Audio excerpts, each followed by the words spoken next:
Assalamualaikum warahmatullahi wabarakatuh. Kami dari kelompok 3 akan menjelaskan tentang persaingan pasar otomotif mobil di Indonesia.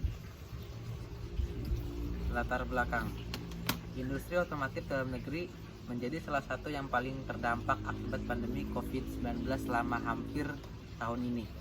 Menyusutnya daya beli masyarakat, mahalnya bahan baku komponen yang mengalami kenaikan harga, krisis chip dan semikonduktor dirasakan hampir seluruh merek mobil di tanah air.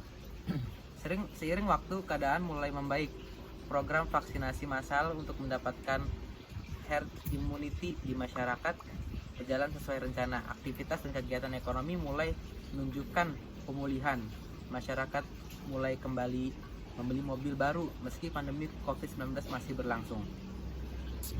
Berdasarkan laporan Gabungan Industri Kendaraan Bermotor Industri di Indonesia atau GAIKINDO, sepanjang semester 1 2021, penjualan mobil secara nasional mencapai 387.873 unit.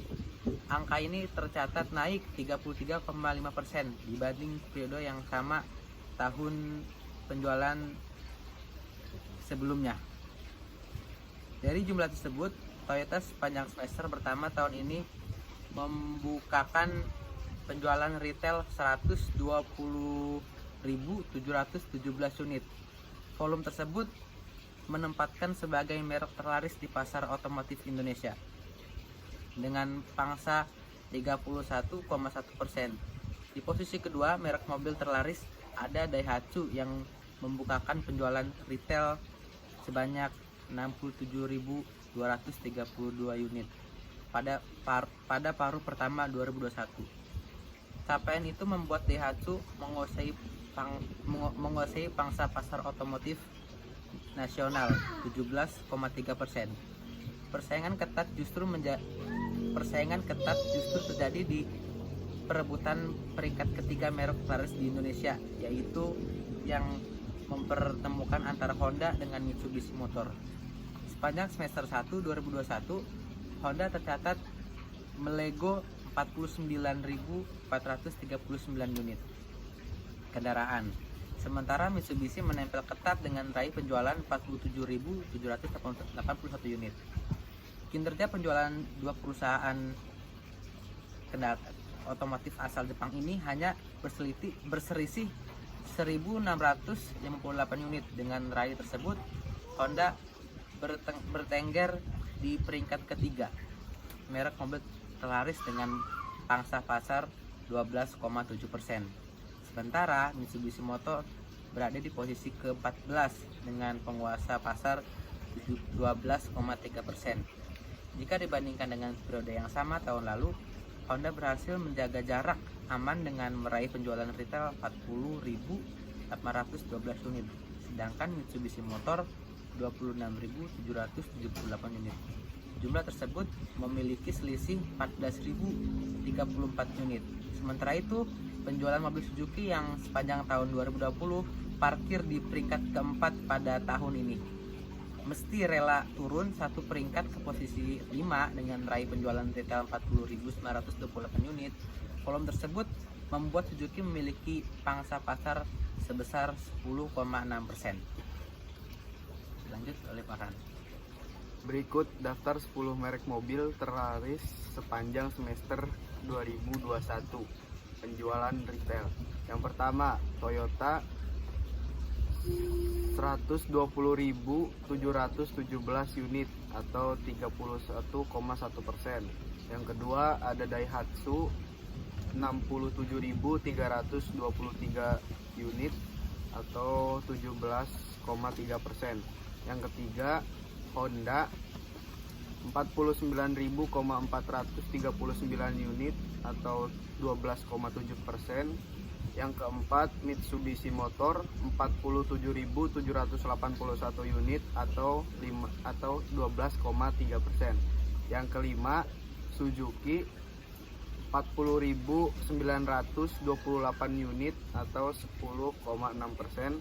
Yang keenam Mitsubishi Fuso 14.100 98 unit atau 3,6%, Isuzu 11.968 unit atau 3,1%. Yang ke-8 ada Wuling 10.187 unit atau 2,6%. Yang ke-9 Hino 8.511 unit atau 2,2%. Yang ke-10 ada Nissan 4.616 unit atau 1,2%. Total penjualan retail nasional mencapai 387.873 unit. Dilanjut dengan Muhammad Alfian. Jadi selain kepuasan konsumen terhadap produk after sale, sangat penting bagi konsumen setelah pembelian produk tersebut. Sejauh ini Toyota masih menangani after sale untuk kepuasan konsumen. Konsumsi bensin yang irit menjadi prioritas utama pembeli mobil ini, sehingga membuatnya cukup digemari setelah segmen yang sama di kategori LCGC, yakni Agya dan Ayla. Berita terbaru datang dari Wuling. Wuling memberi bocoran kepada masyarakat bahwa dia akan terlaris mobil listrik termurah di Indonesia, yaitu Kaisar E300. Harga yang akan dipasarkan kisaran 250 sampai 300 juta. Harga tersebut hanya untuk gambaran saja. Sampai sekarang Wuling pun belum memberi info harga yang akan ditetapkan kepada mobil Kaisarnya. Tetapi di samping itu, brand lain tidak tinggal diam. Seperti Toyota juga akan meluncurkan produk mobil listrik, diantaranya C+ Ford, Wuling E300, Toyota C+ Ford. Lanjut. Rumusan masalah. Apakah brand yang sudah menjual produknya dengan laris bisa mempertahankannya? Yang kedua, apakah brand lain bisa memberikan kepuasan konsumen after sale?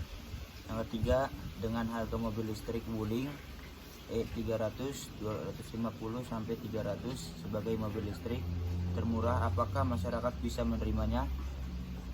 Yang selanjutnya ada tujuan penelitian. Tujuan penelitian berdasarkan rumusan masalah. Tujuan dari penelitian ini adalah bagaimana cara brand untuk tetap memberikan kepuasan terhadap konsumen. Yang keempat ada manfaat penelitian. Diharapkan penelitian ini dapat memberikan sumbangsi pengetahuan di bidang otomotif, mobil, dan keputusan konsumen untuk membeli produk yang terbaik.